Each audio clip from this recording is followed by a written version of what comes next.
In a galaxy filled with utilitarian warships and mass-produced fighters, one starfighter stood apart from all the rest. With its gleaming chromium finish and elegant curves, the N-1 starfighter was proof that form and function could create something truly extraordinary. But this wasn't just another pretty ship. This was a craft that would witness some of the most pivotal moments in galactic history, from a young slave boy's first taste of real flying to the final battle against the Sith Eternal. The story of the N-1 begins on Naboo, a world where artistry and engineering were never considered separate disciplines. The Theed Palace Space Vessel Engineering Corps didn't just build starfighters, they created flying works of art. Every curve, every surface, every detail of the N-1 was designed to embody the elegance and sophistication of Naboo culture. The buffed chromium finish on the forward surfaces wasn't just for show. It represented the royalty of Naboo itself, designed to glint magnificently in the sun during parades and ceremonial flybys. But beneath its stunning exterior, the N-1 was a serious piece of military hardware. At 11 meters in length, this single-seat patrol craft packed impressive firepower into its sleek frame. 2 blaster cannons provided reliable offensive capability, while integrated proton torpedo launchers could deliver devastating strikes, with 10 torpedoes loaded in a double magazine. The ship's distinctive rat tail wasn't just for aesthetics. It served as a power charger collector, drawing energy from onboard generators when the craft wasn't in use. The N-1's performance was equally impressive. Twin J-type engines made it incredibly agile in combat, while a Nubian Monarch C4 hyperdrive engine gave it interstellar capability. With a maximum speed of 1,100 kilometers per hour, it could outrun most threats while its shields provided protection in battle. An astromech droid mounted on top of the craft handled navigation and repairs, while the ship's outer finials served as heat sinks for the powerful engines. For years, the N-1 served as the backbone of Naboo's royal security forces, patrolling the peaceful star system with little expectation of real combat.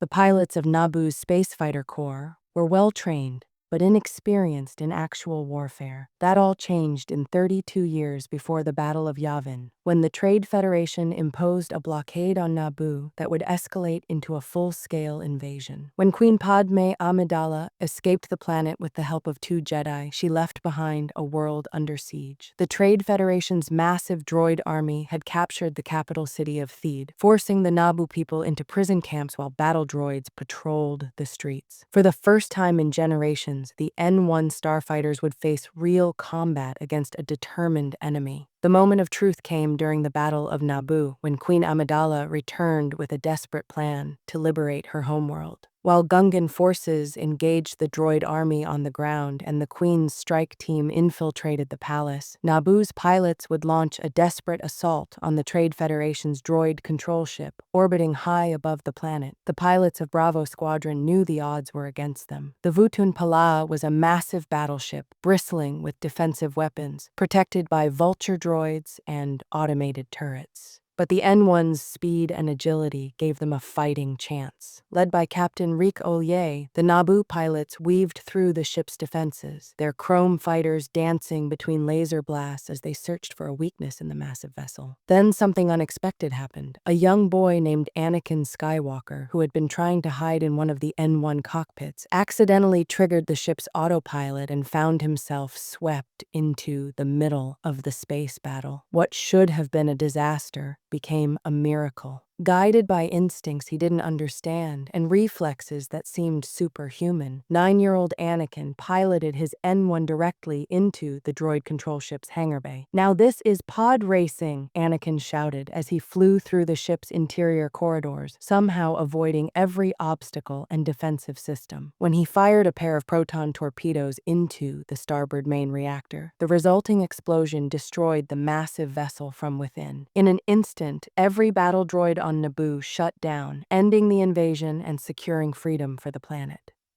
The victory celebration that followed saw N-1 starfighters flying overhead Theed in formation, their polished surfaces gleaming in the sunlight as crowds cheered below.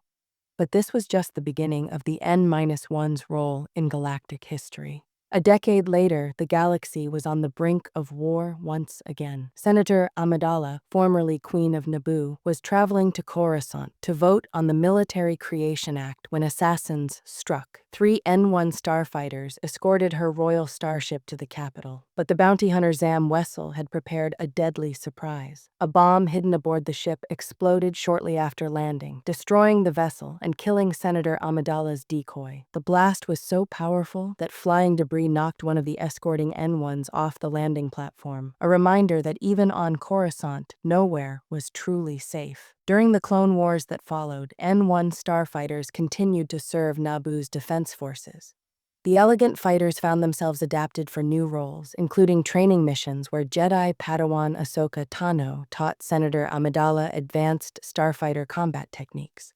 For these training exercises, Amidala flew a special all-chrome N-1, its mirror-bright surface reflecting her determination to master every skill necessary to serve her people. As the Clone Wars raged across the galaxy, the N-1 remained largely in defensive roles, protecting Naboo's shipping lanes and serving as a quick response force against pirate raids and separatist incursions.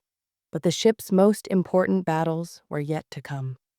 The fall of the Republic and the rise of the Empire brought dark times to Naboo.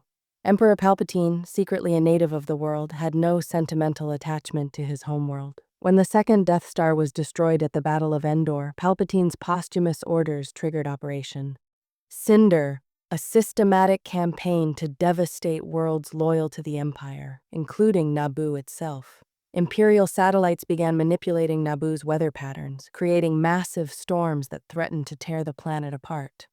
In the abandoned hangars of Theed, 3 long-forgotten N-1 starfighters sat gathering dust.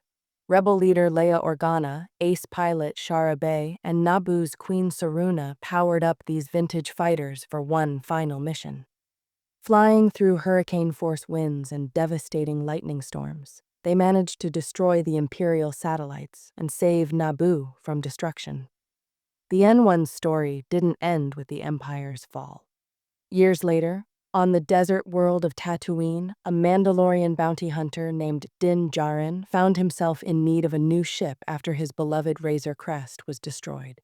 Working with the skilled engineer Peli Motto in Hangar 3-5 in Mos Eisley, Djarin acquired and heavily modified an N-1 starfighter, transforming the elegant royal fighter into a bounty hunter's vessel while preserving its distinctive beauty and performance. The Cold War period saw N-1s serving in various capacities across the galaxy. Security officer Lima Kai flew a modified version equipped with seismic charges instead of proton torpedoes, demonstrating the ship's versatility in adapting to different mission requirements. Though her fighter was ultimately destroyed in combat with Imperial pilot Iden Versio, it proved that the N-1 design remained competitive even decades after its introduction. The N-1's final moment of glory came during the climactic battle against the Sith Eternal at Exegol, when Lando Calrissian put out the call for every available ship to join the fight against Emperor Palpatine's final order. N-1 starfighters were among the thousands of vessels that answered. These elegant fighters, some perhaps dating back to the original Trade Federation crisis, joined X-Wings, Y-Wings, and countless civilian craft in the largest space battle in galactic history. What made the N-1 special wasn't just its beauty or its performance. It was what it represented. In a galaxy increasingly dominated by mass-produced utilitarian designs, the N-1 stood as proof that craftsmanship and artistry still mattered. Each fighter was handmade by skilled artisans, personally commissioned by the Queen of Naboo herself. They weren't just weapons of war, they were symbols of a civilization that valued beauty alongside strength. The N-1's chromium finish wasn't mere decoration, it was a statement. While other worlds built gray, angular fighters designed purely for function, Naboo created ships that were beautiful enough to grace a parade, yet deadly enough to destroy a battleship. The marriage of art and engineering that defined Naboo culture was perfectly embodied in these magnificent fighters.